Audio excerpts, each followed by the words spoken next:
Oke, Bismillahirrahmanirrahim. Saya akan menjelaskan analisis dari teks yang sudah Anda presentasikan. Kita harus membuat klaster-klaster, ada subjek, finite verb, dan objek jika ada, dan keterangan kalau ada di dalam satu kalimat. Jadi contoh misalnya, we can differentiate these two by their color.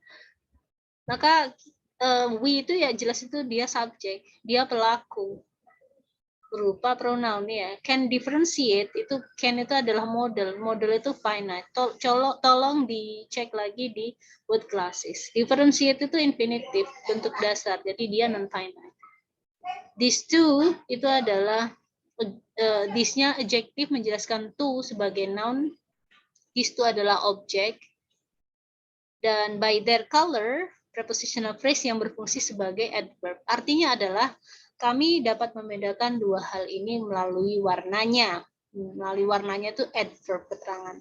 Jadi kami dapat melakukan ini melalui membedakannya melalui warna. Kemudian moreover adverb ya, padi sawah itu subjek, needs itu finite verb, more water, more-nya menjelaskan water, jadi adjektif dia. To grow to infinitive mengandung arti tujuan. Dan padihuma das, jadi das-nya itu sebenarnya compatible, paralel dengan more water to grow.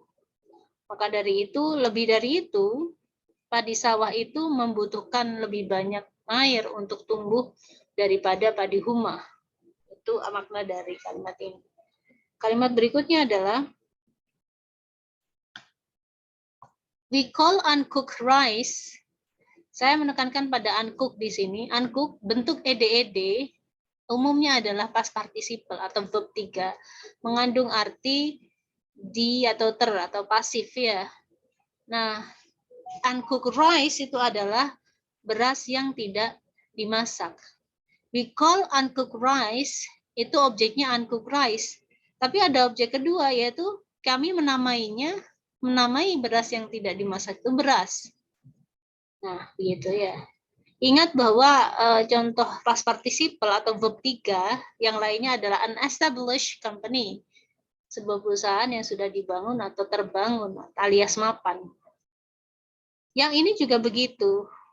Nah, yang berikutnya adalah for example, my mother tells me to cook the beras so that we can have nasi for dinner tonight. Kalau ini saya kira sudah cukup ya. My mother tells me to cook the beras, itu sudah cukup jelas. Nah, yang jadi persoalan adalah so that we can have nasi for dinner tonight, itu adalah subordinate conjunction, so that-nya we-nya subjek, dan ini adalah kumpulan verb ya. Nasinya adalah objek, dan for dinner tonight itu adalah prepositional phrase sebagai adverb karena untuk. Jadi artinya adalah contoh ibu saya mengatakan pada saya untuk menanak nasi atau menyuruh saya menanak nasi sehingga kami dapat makan nasi untuk makan malam. Berikutnya.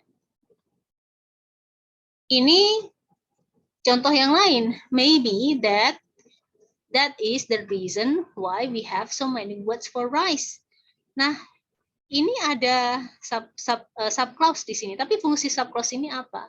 Dia menjelaskan the reason. Jadi, karena dia menjelaskan the reason, maka dia adalah adjective atau kata sifat atau klausa sifat karena dia menjelaskan reason.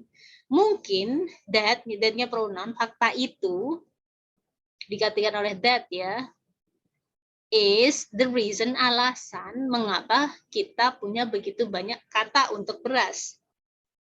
Ada nasi, ya kata untuk beras upo kalau Jawa ya. Ada macam-macam. For example, some people, some-nya menjelaskan people, di adjective, maka some-nya believe adalah finite verb, that if they have money or money things, they will be happy. Nah, subclause ini berfungsi sebagai objeknya believe. Maka dari itu, karena subclause ini berfungsi sebagai objeknya believe, maka dia adalah noun, disebut klausa, noun clause, karena dia bentuknya adalah clause.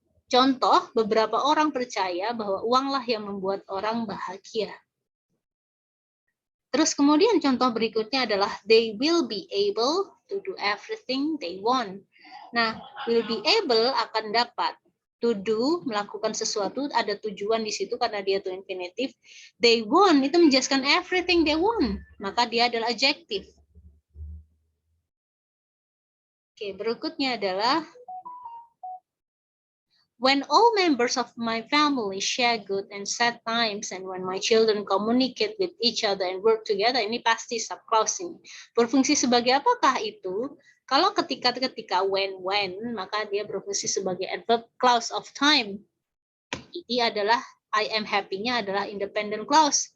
Saya bahagia ketika bisa melihat keluarga saya, bisa berbagi kesenangan dan kesedihan bersama-sama, dan ketika anak-anak saya bisa berkomunikasi satu sama lain dan bekerja sama. Dan yang berikutnya adalah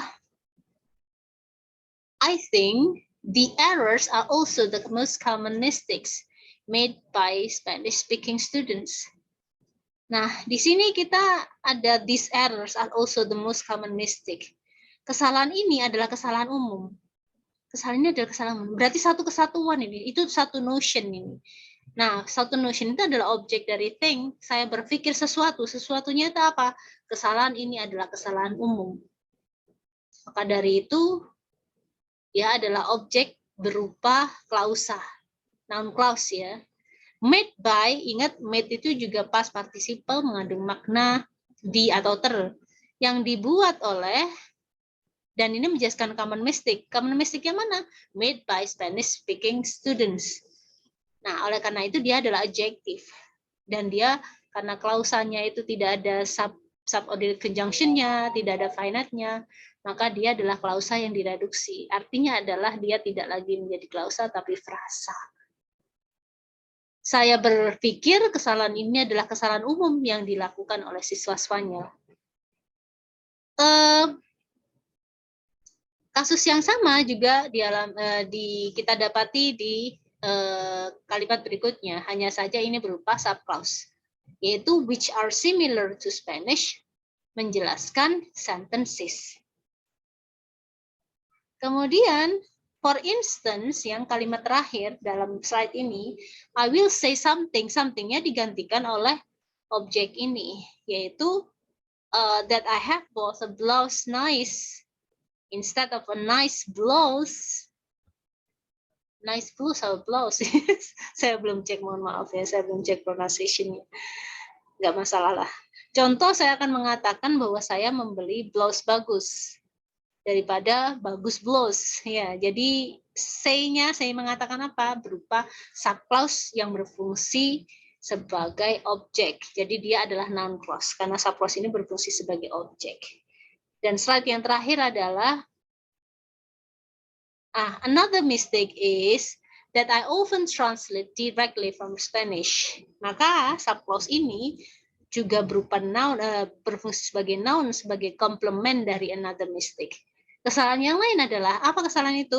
Bahwa saya seringkali mentranslate dari bahasa Spanyol, langsung dari bahasa Spanyol. Nah, ini komplement itu bisa dibolak-balik kalau komplement. Yang saya seringkali terjemahkan secara langsung dari bahasa Spanyol adalah kesalahan lainnya. Jadi komplement itu seperti saya guru. Guru yang dimaksud adalah saya. Dia murid. Murid yang dimaksud adalah dia.